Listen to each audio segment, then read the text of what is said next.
Tahan bang.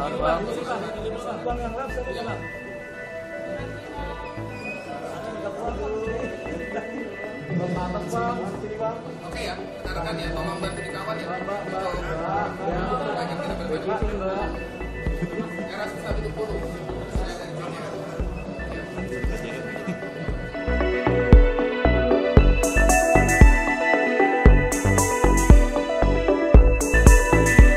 Misalnya dalam kasus ini, posisi Baradae dengan pelaku lainnya ya, saudara FS itu perbedaannya ada 18 jenjang.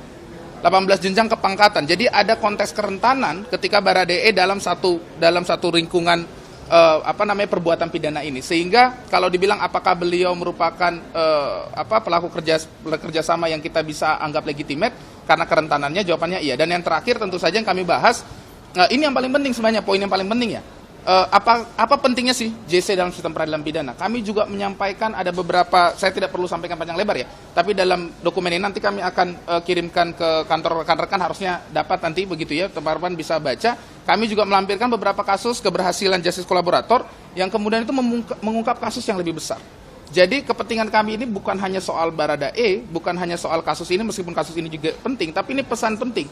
Begitu ya, ini jadi pesan penting untuk masyarakat luas, jangan takut untuk memberikan keterangan, untuk membongkar suatu kasus kejahatan.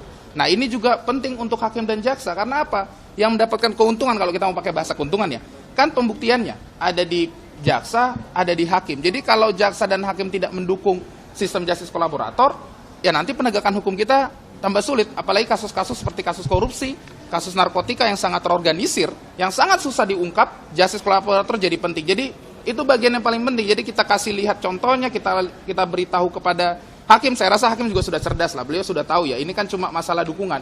Jadi supaya hakim tahu bahwa hakim tidak berjalan sendiri, bahwa ada sistem besar yang harus kita selamatkan.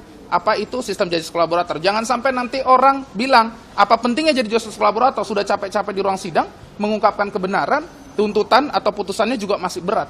Begitu ya.